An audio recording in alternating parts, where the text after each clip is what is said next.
Today we're taking a look at these MLB matches, which are happening on Saturday, July 8, 2023, and giving you our team and total picks for today. Welcome back to High Stakes. Before we dive into our video, don't forget to subscribe and to push the notification bell so you don't miss any of our videos. Also check out our Patreon if you want access to our premium picks. Our Patreon is a way for us to help you improve your chances of making more money. You will find the link to our Patreon in the description and comments section below. St. Louis Cardinals vs Chicago White Sox. The St. Louis Cardinals have been doing pretty well at the plate throughout the season as they rank 9th in the sport with a .754 ops while scoring 4.61 runs per game.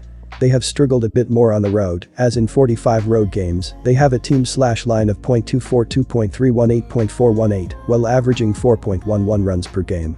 First baseman Paul Goldschmidt has been doing well at the plate as he has a .852 ops with 15 home runs, 46 RBIs, 52 runs scored, and 8 stolen bases on 9 attempts.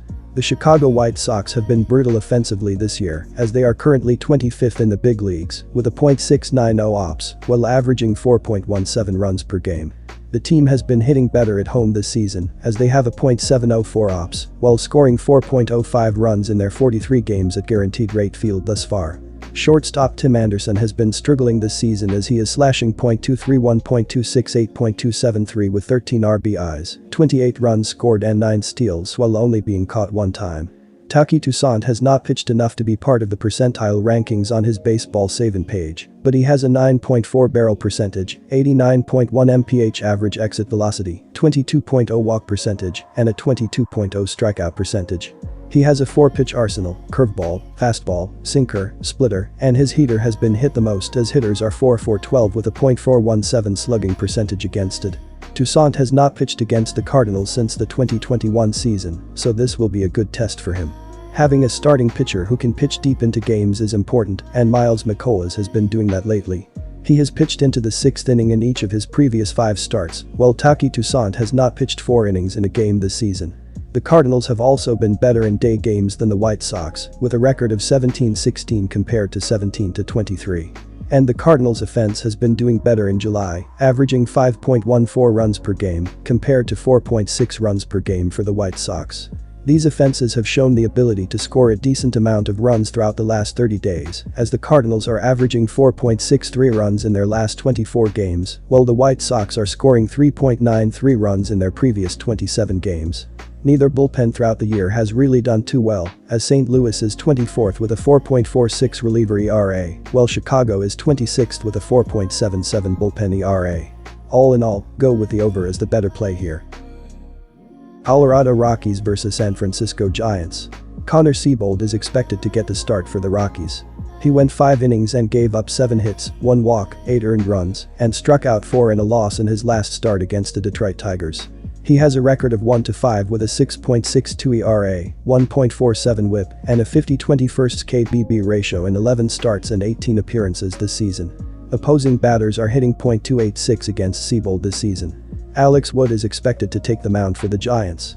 Wood may not actually begin the game as he did not in his last appearance, but he should pitch 4 to 5 innings whether he starts the game or comes into the game in the 2nd inning. San Francisco has been fairly good on offense this season. The Giants are top 10 in runs, home runs, RBIs, and walks. They are around the middle of the league in hits, walks, batting average, OBP, SLG, and ops. The Giants' pitching staff has been average this season.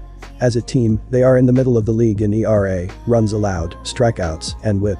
Walking batters has not been a problem, as they are top 5 in walks allowed. They are top 10 in home runs allowed. Connor Seabold has been surprisingly worse on the road than at home this season. His ERA, WHIP, and KBB ratio are all worse on the road, and opposing batters are hitting .286 against him. The Giants have a good offense, ranking in the top 10 in runs, RBIs, and walks.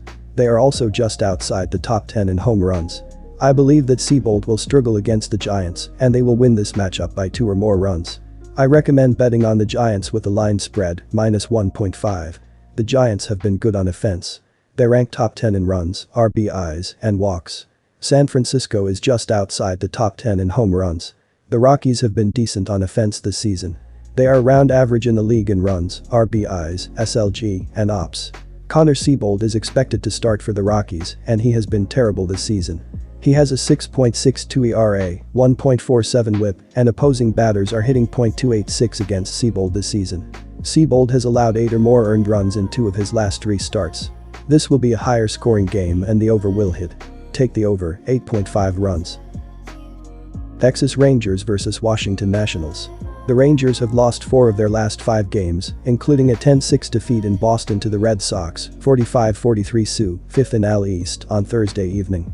Texas had the lead going into the bottom of the 7th inning, but Boston exploded for 6 runs and never looked back.